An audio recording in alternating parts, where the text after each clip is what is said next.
What's happening, people? My name is Dirty Mike and welcome to the cross shot tutorial. And I know it's a little bit late in the game, but I want to get ready for FIFA 14. I'm going to do a lot more with producing content regarding tips and tutorials, and I need some practice. I need some feedback from all you lovely followers, so let me know below in the comment box if you enjoy this format, what I can do to improve, if it's a great tutorial, if it's helpful, and let's get right into this.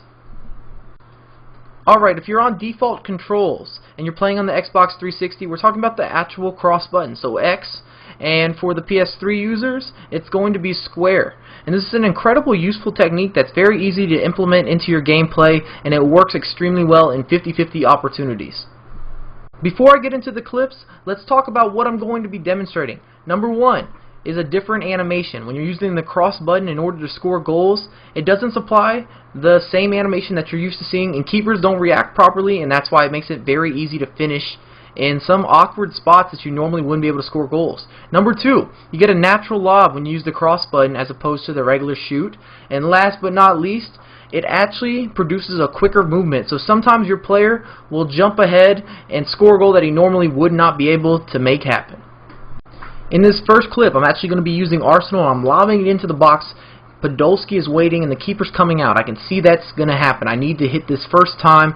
And I'm not saying that it's impossible to score these goals by using the typical volley with the shooting technique. However, it's a lot more efficient when you're using the cross as a shot, and the keeper just doesn't react properly. Here we go once again. I've lobbed it in. We've got a 1v1 situation. Gonna have to hit it first time.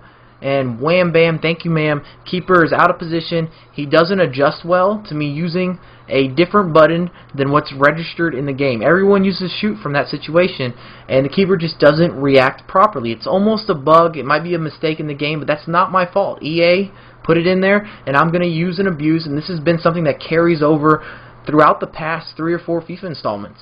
And this is the more typical way you're going to see the cross button used is in headers. When you see the keeper a little bit out of position, you're going to have to shoot a lob. And I've heard of some people using the chip shot in order to score these, but in my opinion it's a lot easier to just use the X button. It's one button, not a combination. And the keeper's out of position. I know I'm going to have to hit this first time. Piece of cake, easy lob right behind him. Doesn't react well, and it's a goal all day, every day. And the last example I have for everyone, and this is probably the coolest one in my opinion. A lot of people don't know this. You would not be able to get to this header if you used the shooting button, I guarantee it. And you might not believe me, but the X button, for whatever reason, produces a little bit of a quicker animation, and you can score goals that you normally wouldn't be able to. So if you enjoyed this tutorial, make sure to drop a thumbs up, subscribe to my channel, and follow me on Twitter at MikeSon9USA. I have a lot more content coming for you ASAP.